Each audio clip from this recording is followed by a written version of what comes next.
Assalamualaikum warahmatullahi wabarakatuh. Selamat pagi Ibu Sarina Rulita MC selaku dosen pengampu mata kuliah Pendidikan Agama Islam, dan selamat pagi teman-teman sekalian. Kami dari kelompok 3 ingin mempresentasikan hasil diskusi kami terkait topik sunnah sebagai contoh dan inspirasi budaya.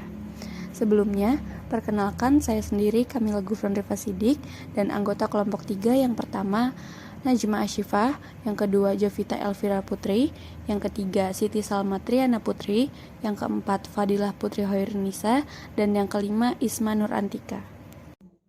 Oke, yang pertama kita bisa belajar pengertian dari sunnah itu sendiri. Jadi sunnah itu merupakan kata yang berasal dari bahasa Arab yang artinya kebiasaan atau biasa dilakukan. Jadi sunnah itu bisa diartikan sebagai jejak yang ditempuh oleh Rasulullah dan para sahabatnya, mencakup aspek-aspek seperti ilmu, keyakinan, ucapan, perbuatan, dan penetapan. Kemudian ada macam-macam sunnah. Nah, kita ini bisa menemukan banyak sekali macam-macam sunnah. Contohnya seperti sunnah dalam beribadah. Misalnya dalam sholat. Di sholat ini kita dapat melakukan duduk dan membaca tasyahud awal, lalu membaca sholawat atas Nabi pada tasyahud awal, lalu juga kita dapat membaca doa kunut saat sholat subuh. Lalu dalam berpuasa, sunnah dalam berpuasa itu kita bisa melakukan membaca Al-Quran, lalu mendirikan sholat tarawih, dan juga memperbanyak sedekah. Nah, macam-macam sunnah ini juga bisa dilihat dari segi bentuknya. Yang pertama itu ada sunnah qauliyah. Sunnah qauliyah ini merujuk ke sesuatu yang diucapkan oleh Rasulullah melalui lisan yang didengar dan dipahami oleh para sahabat. Lalu yang kedua, sunnah fi'liyah. Sunnah fi'liyah ini lebih merujuk ke perbuatan Rasulullah yang dilihat oleh para sahabatnya. Sunnah fi'liyah ini melingkupi gerak-gerik, perbuatan dan tingkah laku, lalu juga perbuatan yang khusus berlaku bagi Rasulullah, lalu juga perbuatan Rasulullah sebagai manusia biasa.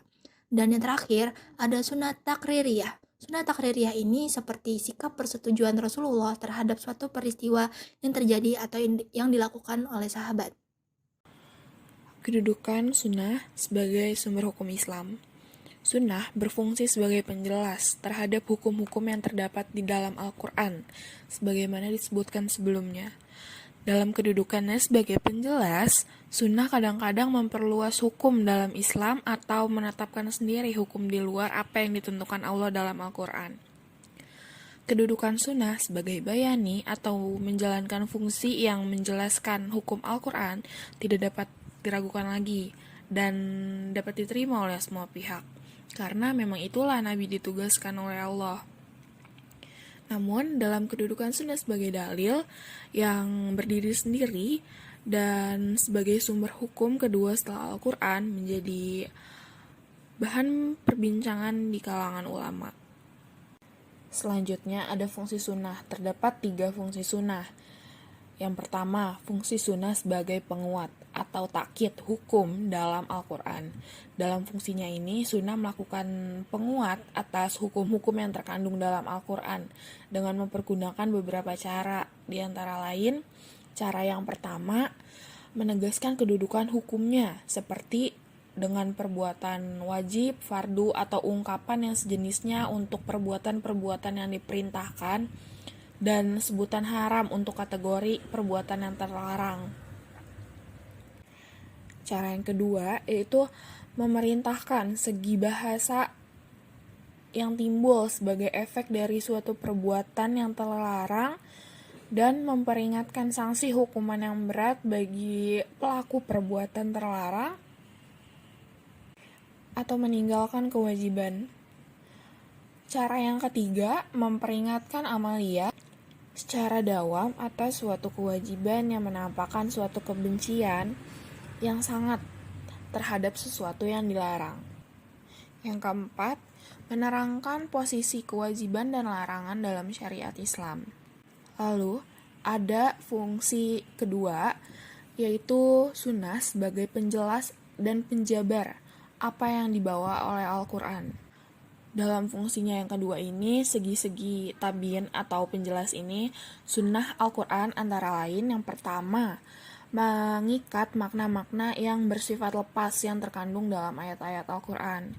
Yang kedua, mengkhususkan ketetapan yang disebutkan secara umum dalam nas-nas Al-Quran seperti bayan al-gharar sebagai pengecualian atas dihalalkannya jual beli yang tersebut dalam Quran surat Al-Baqarah ayat 275. Yang ketiga, ada menjelaskan mekanisme pelaksanaan dari ketetapan-ketetapan Al-Quran seperti tata cara pelaksanaan sholat, haji, puasa, dan kewajiban-kewajiban lainnya. Lalu ada yang terakhir, yang ketiga, fungsi sunnah sebagai penetap hukum yang belum diatur dalam Al-Quran. Di dalam fungsi yang ketiga ini, sunnah melakukan tasyri' yang boleh dikatakan sebagai tambahan atas hukum-hukum yang tersurat dalam Al-Quran, seperti larangan makan binatang buas yang bertaring dan burung yang berkaki menyambar sebagai tambahan atas 4 jenis hewan yang diharamkan untuk dimakan dalam Al-Quran. Etos kerja adalah doktrin tentang kerja yang diyakini oleh seseorang atau sekelompok orang sebagai hal yang baik dan benar dan mewujud nyata secara khas dalam perilaku kerja mereka. Kedua, etos kerja memiliki relasi yang sangat dekat dengan keberagaman seseorang atau sekelompok orang. Karena dalam perspektif kaum agamis, etos kerjanya lebih dipengaruhi cara pandangnya terhadap pekerjaannya yang bersumber pada nilai-nilai transenden dan nilai-nilai keagamaan yang dianutnya. Jadi, dalam hal ini, bekerja tidak hanya berdimensi duniawi tetapi juga berdimensi ukrawi. Ketiga, pembentukan etos kerja Islami terpancar dari sistem keimanan atau akidah Islami berkenaan dengan kerja yang bertolak dari ajaran wahyu, bekerja sama dengan akal. Sistem keimanan ini identik dengan sikap hidup mendasar, akidah kerja. Ia menjadi sumber motivasi dan sumber nilai bagi terbentuknya etos kerja Islami. Yang pertama itu tahajud. Karena kemuliaan seorang mukmin terletak pada tahajudnya, insya Allah doa mudah termakbul dan kita semakin dekat dengan Allah. Yang kedua, membaca Al-Quran setiap hari, sesibuk apapun kita, bacalah walau beberapa ayat. Yang ketiga, zikir setelah sholat. Ini yang dicontohkan Nabi. Subhanallah walhamdulillah wa la ilaha illallah Allahu akbar. Yang keempat, menjaga sholat sunnah rawatib. Dan yang kelima, zikir pagi dan petang. Dan sebutlah nama Tuhanmu dalam hatimu dengan merendah diri dan rasa takut. Dan dengan tidak mengeraskan suara di waktu pagi dan petang. Dan janganlah kamu termasuk orang-orang yang lalai. Sekarang kita akan membahas mengenai pentingnya memahami dan mengikuti sunnah-sunnah yang ada untuk mencapai kebaikan. Memahami, mengikuti, dan melaksanakan sunnah adalah hal-hal yang sangat-sangat penting karena sunnah merupakan hujah bagi kaum muslimin dan wajib diikuti. Syekh Mana Al-Khatan dalam buku Penghantar Studi Ilmu Hadis memaparkan bahwa sunnah menjadi penjelasan bagi nas Al-Quran tentang syariat dan urusan lain yang bersifat umum, serta kewajiban dan perintah Allah Subhanahu wa Ta'ala seperti sholat, puasa, zakat, dan juga haji. Jika sunnah Nabi bukanlah hujah, maka perintah yang tercantum dalam Al-Quran tidak akan terlaksana. Dari sunnah Nabi itulah dijelaskan secara rinci waktu dalam jumlah rakaat sholat, cara pelaksanaan sholat, haji, puasa, zakat, dan sebagainya. Dalam kapasitasnya sebagai utusan Allah Subhanahu wa Ta'ala, maka wajib mengikuti hukum-hukum yang benar dari Rasulullah. Baik yang menerangkan hukum dari Al-Quran atau yang tidak tertulis dalam Al-Quran. Misal seperti larangan menikahi wanita yang menjadi bibinya dari pihak ayah atau ibu.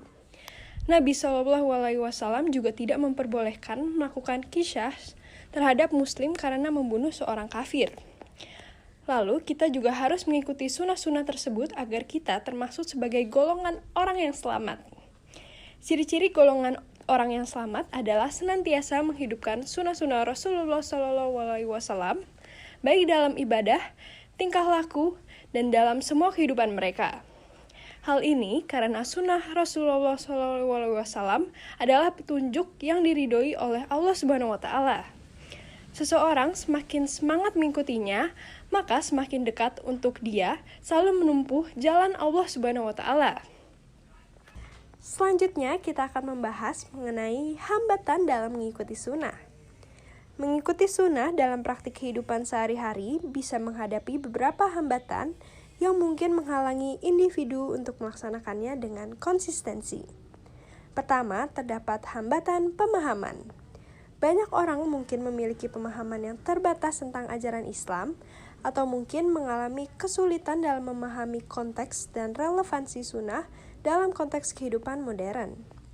Pemahaman yang kurang mendalam dapat menghambat kemauan dan kemampuan seseorang untuk mengadopsi sunnah dalam kehidupan sehari-hari.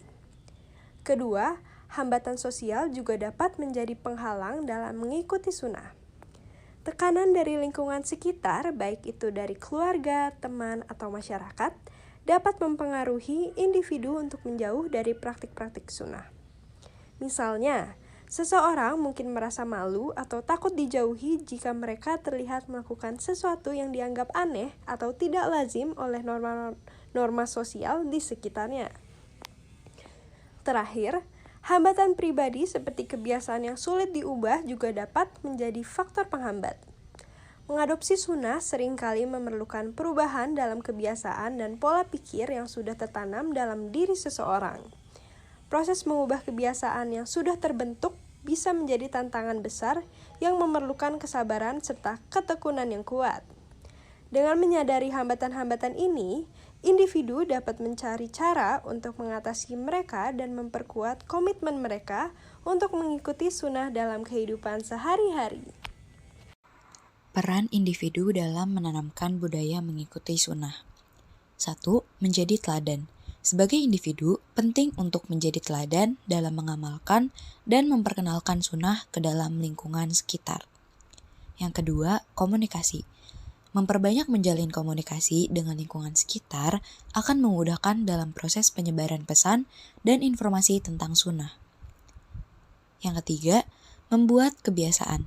Dalam mencetak budaya mengikuti sunnah, individu harus membiasakan diri untuk mengamalkan sunnah dalam kehidupan sehari-hari dan mengajarkan hal tersebut pada keluarga dan lingkungan sekitar. Kesimpulan, pentingnya sunnah sebagai contoh dan inspirasi dalam membentuk budaya. Sunnah yang mencakup kebiasaan dan perbuatan Rasulullah serta para sahabat menjadi landasan untuk menjalankan ibadah dan tata cara kehidupan sehari-hari. Sunnah memiliki kedudukan penting sebagai penjelas dan penjabar hukum dalam Al-Quran, serta sebagai penguat dan penetap hukum yang belum diatur dalam Al-Quran. Dalam konteks budaya, sunnah memainkan peran dalam membentuk etos kerja Islami dan nilai-nilai transenden yang mempengaruhi cara individu melihat pekerjaan mereka. Melalui mengamalkan dan mengikutinya, sunnah dapat menjadi sumber inspirasi dan teladan bagi individu dan masyarakat dalam memperkaya kehidupan mereka secara agamis dan membentuk budaya yang islami. Segitu saja dari kelompok 3, kurang lebihnya mohon maaf dan sekian terima kasih. Wassalamualaikum warahmatullahi wabarakatuh.